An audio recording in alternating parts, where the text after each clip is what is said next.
Making peace with the past. This month we have been building on the last month's theme of let us help you do life, with the theme of engaging, embracing, and empowering life. What do I mean? Well, fully engaging life with this lower L means this human experience, means being present, being conscious, being evolved. Active in our own lives, not sleepwalking through life on automatic pilot. Deeply embracing life with this uppercase L, life meaning the greater life, the life of God, meaning realizing there is a power for good in this universe and we can use it. Making conscious connections with that power and empowering our life means standing strong in who and whose we are. Knowing that all of this leads to an extraordinary experience of life, I want to remind you of something Reverend Chris has said the past 2 weeks. Who you are and the power you are extraordinary. Who you are and the power you are both phenomenal. That's the truth, the spiritual truth of you. But we don't always feel it or express it, do we? One of those reasons could be that we let shadows from the past, the hurts and wounds from others, our own missteps, and the errors haunt us in the present, preventing us from engaging, embracing, and empowering our lives. Today we gather to reconcile the past, thereby making peace with it and putting it where it belongs once and for all. Unity co-founder Charles Fillmore in Talks of Truth, page 96, wrote, "If you are obedient to Spirit, you will not suffer these burdens to be loaded upon you. You will live in the present, do your highest duty every day, forget the past, and let the future take care of itself." Should I do that again? If you are obedient to Spirit, you will not suffer these burdens to be loaded upon you. You will live in the present, do your highest duty every day, forget the past, and let the future take care of itself. And religious science co-founder Ernest Holmes, the Science Mind textbook, which we have here, if we take our images of thought only from our previous experiences, then we continue in bondage which those previous experiences created. If we talk about discord, we shall become more discordant. If we spend all our time talking about our unhappiness, we become more unhappy. Jesus understood the great law of cause and effect in the universe, which works sometimes with apparent slowness, but always with sureness. What did I mean by the great law of cause and effect? Whatever we have in our consciousness, thoughts, feelings, beliefs, values, attitudes, words, actions, and reactions, we experience in our lives. So the question of this morning is, are there painful and unhealed aspects of your past hanging around your consciousness, thereby affecting your present and your future? If left unhealed, the past will absolutely destroy your present, and it could wreak havoc with your future. It can bury your gifts, your creativity, your talent, your love, and your power. Have you ever seen the mime try to get out of a box? Mimes trying to get out of a box. That's what unhealed past can do for us. It can be like a box that we were put in a long time ago, and although the walls haven't been there for years, we're still struggling against them. In fact, our unhealed past can cause us to act like the elephant that's been trained to be a beast of burden. Do you know how they train and then how they behave? The trainer captures the elephant when it's young and tethers its legs to a giant tree with a chain. The elephant struggles and struggles to get free from the tree. It pulls and pulls against the chain, but finally, after months of struggling, the elephant gives up. Then the trainer ties the elephant to a tree with a rope and repeats the process. Later, the trainer ties the elephant with something even lighter until finally he can take the elephant into the jungle, where it labors uncomplainingly, tethered to a reed of the lotus flower. That elephant will not even think of making a break for freedom because it has been trained to believe that the slightest tug on its leg means captured. The lotus reed cannot restrain the elephant except in one way, and that is by the animal's own conviction. The elephant's belief need not rob him, bind him. Yes, dragging our past around feels just like that. So I would like to make 2 suggestions this morning that can assist you in making peace with your past, reconciling it so it no longer is a creative energy in your life. The first suggestion: change your perception of the past. The first one begins with realizing that you must come to, if you don't come to this realization, no peace can be made. Are you ready? Mm-hmm. Sure. You might not like what I'm about to say. Are you ready anyway? Yes. Here it goes. You cannot change your past. You cannot change your past. You cannot change your past. One more time, just in case you didn't hear me. You cannot change your past. And all your wishing, hoping, hand-wringing, arguing, righteous indignations, foot stomping, and angry tantrums, no matter how justified they may be, will do nothing to change the past, but will do everything to keep you tethered to it.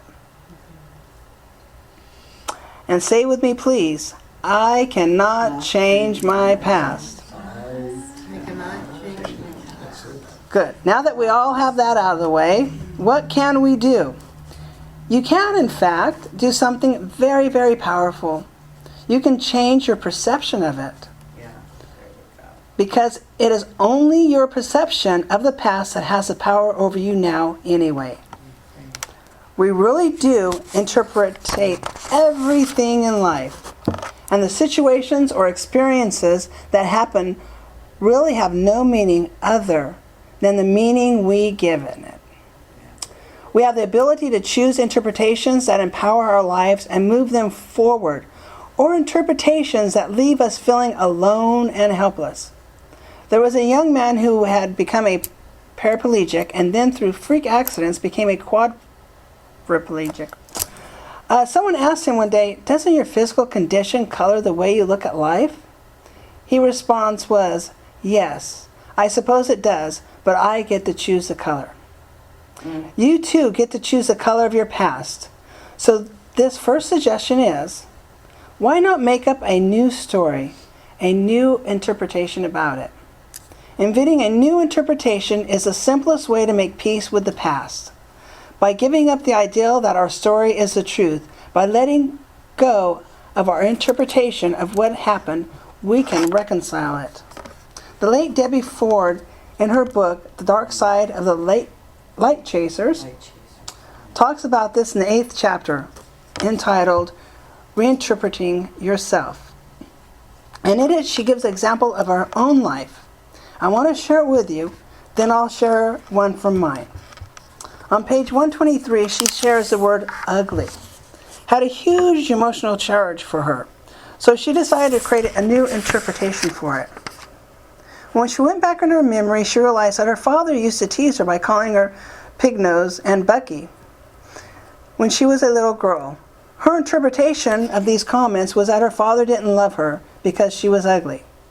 So she decided it was time to face the incident and experience the feelings of pain, humiliation, and shame she still attached to that moment, to that word. She began to create a new interpretation of the event in order to embrace the word. Potential interpretations for her were, my father hated me and was trying to damage me for life. My father thought I truly was remarkably ugly, and the only way he could deal with it was by teasing me. I am beautiful, so my father became nervous around me. The only way he knew how to deal with his nervousness was by calling me names he thought were cute. My father thought these names were cute and used them with affection. My father loved me so much that he wanted to prepare me for the real world. He thought he could protect me by downplaying my beauty. Debbie writes, now I can look at all the interpretations and see the ones that make me feel good and which ones make me feel bad.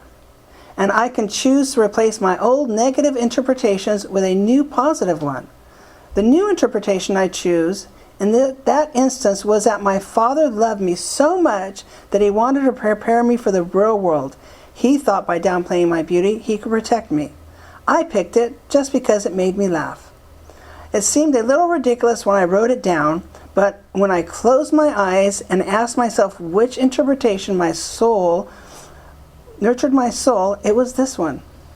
Once I chose to replace the old interpretation, my internal reference point shifted.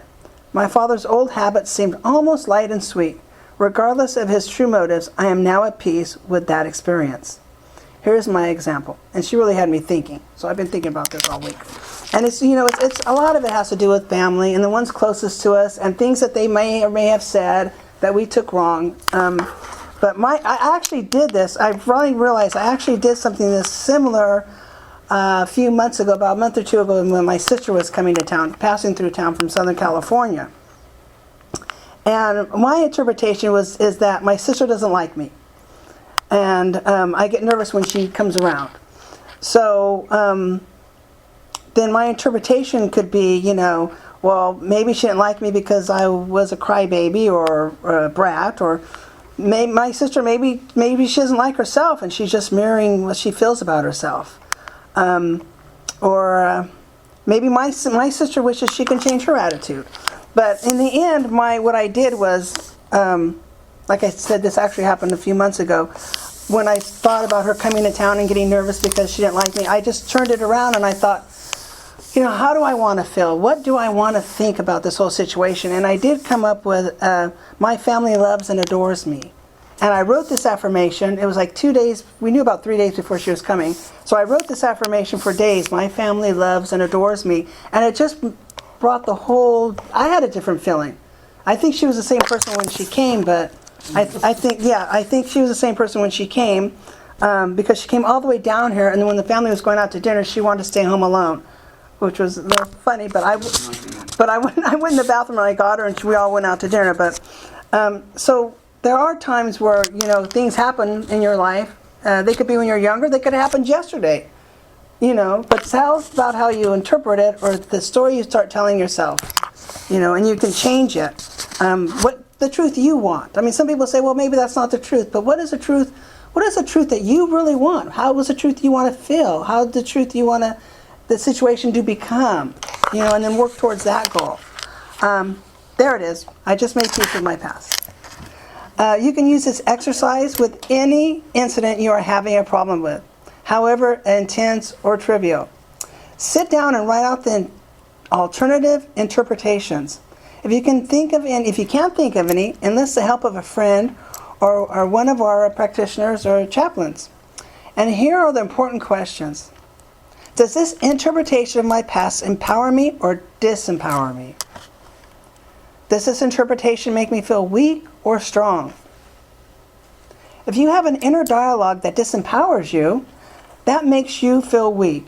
It won't change until you yourself replace it with a positive, powerful, internal conversation. Holmes in The Science of Mind, page 353, wrote, "Any incident which has transpired in the past is an active thing in the present unless the vibration is neutralized." I didn't realize Holmes was talking about vibrations back then, but there it is. Choosing a new interpretation neutralizes the negative vibration. I thought Esther Hicks developed vibrations, right? So that's the first suggestion for making peace with the past. Choosing a new interpretation that neutralizes a negative vibration. The second one is to look for the good. All seemingly negative events are blessings in disguise. Some of us choose to live under the illusion that bad things happen for no good reason. But pain has a purpose. It teaches us and guides us to a higher level awareness. Our past is a blessing that guides and teaches us, so look for the good in it. Say with me, will you? My past is a blessing that guides and teaches me. My past is a blessing that guides and teaches me. Also say, I bless the past and the gifts it holds for me. I bless the past and the gifts it holds for me. Someone once said, everything that is past is either a learning experience to grow on, a beautiful memory to reflect on, or a motivating factor to act upon. It is important to understand that everything happens in the world as it is, should be at every moment. There are no mistakes. There are no accidents. Right? So this is how we make peace with the past, so that we can empower our lives today. We give it a new interpretation and we look for the good.